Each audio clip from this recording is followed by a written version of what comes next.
15 सूत्रीय मांगों को लेकर शिक्षक शिक्षिकाएं उतरी सड़कों पर। परिषदीय विद्यालयों के शिक्षक शिक्षिकाओं ने बृहस्पतिवार को उत्तर प्रदेशी प्राथमिक शिक्षक संघ के बैनर तले मुख्यमंत्री को संबोधित ज्ञापन लेकर कलेक्ट्रेट पहुंचे। इस दौरान लगभग 1000 से ज़्यादा शिक्षक शिक्षिकाएं ज्ञापन देने पहुंचे।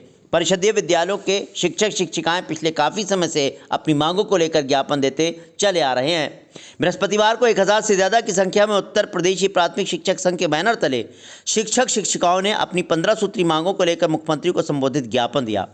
शिक्षक शिक्षिकाओं की मुख्य रूप से मांग है कि परिषदीय विद्यालयों के शिक्षक शिक्षिकाओं को 15 CL की सुविधा प्रदान की जाए, ऑफ CL की सुविधा प्रदान की जाए, 30 EL की सुविधा प्रदान की जाए, कैशलेस चिकित्सा सुविधा दिया जाए, समय से स्थानांतरण पदोन्नति किया जाए, वेतन विसंगति समस्या का निराकरण किया जाए, लिपिक की नियुक्ति की जाए, चतुर्थ श्रेणी कर्मचारी की नियुक्ति की जाए, गैर शैक्षणिक कार्यों से मुक्त किया जाए, शिक्षक शिक्षिकाओं की समस्याओं का जनपद स्तरीय निस्तारित किया जाए, अनुदेशक साथियों की CL बढ़ाई जाए, शिक्षकों के जनपद के अंदर स्थानांतरण शीघ्र खोले जाए, शिक्षक मित्रों को स्थायी किया जाए, जो इंटर पास शिक्षा मित्र हैं उनको वेतन 30,000 रुपये किया जाए, जब तक प्रमोशन ना हो इंचार्ज अध्यापकों को प्रधान अध्यापक और वेतन दिया जाए, शिक्षकों को पदोन्नति शीघ्र अतिशीघ्र दी जाए। इसके अलावा परिषदीय शिक्षक शिक्षिकाओं की मांग है कि परिषदीय विद्यालयों के शिक्षक शिक्षिकाओं के साथ समान व्यवहार किया जाए, विभाग और विभागीय उच्च अधिकारियों द्वारा दोहरा मापदंड अपनाते हुए बेसिक शिक्षा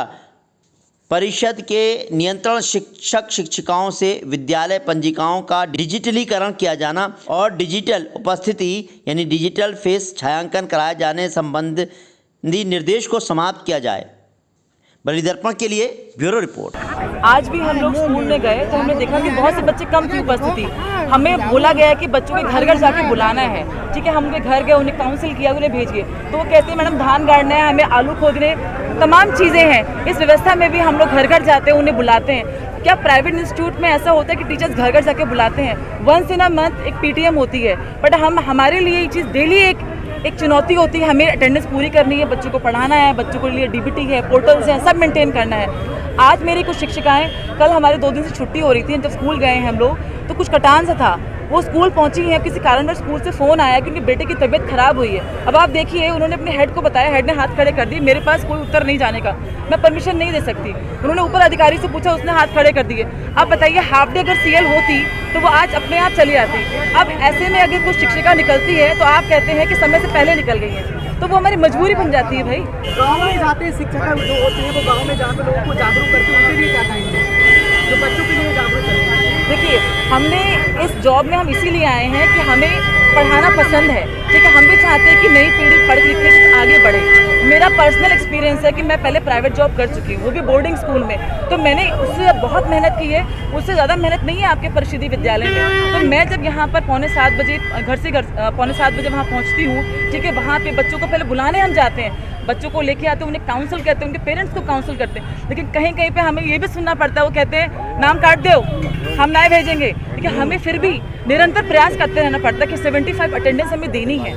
तो हमारी मांगे है कि हमारी जो मूलभूत समस्याएं हैं उसको पूर्ण किया जाए। डिजिटाइजेशन से हमें कोई परहेज नहीं है, क्योंकि योग बढ़ रहा है डिजिटाइजेशन में। ठीक है ना, हम विकसित भारत की तरफ बढ़ रहे हैं। हमें भी पसंद है कि हम भी चाहते हैं कि हम डिजिटल हों, लेकिन हमारी जो समस्याएं उसको तो पूर्ण करिए आप। हम बिल्कुल तैयार हैं। जनपद स्तरीय कुछ मांगों को हमने सम्मिलित किया है और प्रदेश स्तरीय हमारी मांगे, एक तो जो डिजिटल की व्यवस्था को लागू करने के लिए सरकार हम पर अनैतिक दबाव बना रही है, उससे पहले हमें जो मूल सुविधाओं की देने चाहिए उनके ऊपर अभी तक विचार नहीं किया है। हम लोगों को लालीपाप दिया जा रहा है। जैसे प्रमोशन की व्यवस्था को लेकर के कम से 1 साल हो गया कि आपका प्रमोशन होने वाला है, लेकिन आज तक प्रमोशन का काम नहीं हुआ है। हमारे जनपद के अंदर स्थानांतरण की बात बहुत दिन से चल रही है। 2015 से लेकर के अब तक स्थानांतरण नहीं किया गया है जनपद के अंदर। हमारा एक शिक्षक 80-80, 85-85 किलोमीटर दूर जा रहा है। ऐसी स्थिति में हम कैसे ऑनलाइन उपस्थिति दे पाए?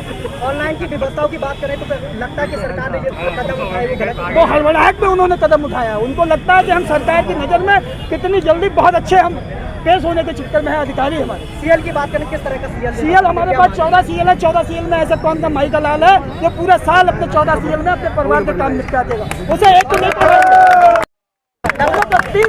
30 CL की व्यवस्था की जाए। शिक्षकों पर लगातार लोग आरोप लगाते हैं कि काम नहीं करते हैं, किस तरह ये तो सब जलन की भावना है। हम लोग 5 घंटे काम करते हैं। हम लोग 7:30 बजे विद्यालय पहुंचने के बाद 2:30 बजे विद्यालय से निकलते हैं। आप उच्च प्राथमिक विद्यालय बित्री चैनपुर में आके देख लेना, आप कुंदापुर बित्री चैनपुर में आकर के देख लेना। ये विद्यालय 7:30 बजे खुलता है और 2:30 बजे बंद होता है। ये गलत बात है। वो अपनी कमियां छुपाने के लिए अधिकारियों ने हड़बड़ाहट में ये चिल्ला दी। शिक्षक लोग अपनी पढ़ाई करवाते हैं, बच्चों को शिक्षित करते हैं, क्या कहना चाहिए? हम लोग, हमारे पास वो बच्चे आते हैं, आपने भी देखा होगा, कभी गांव में गए होंगे, हमारे पास वो बच्चे आते हैं जिनके पास 1 जून की रोटी नसीब नहीं है।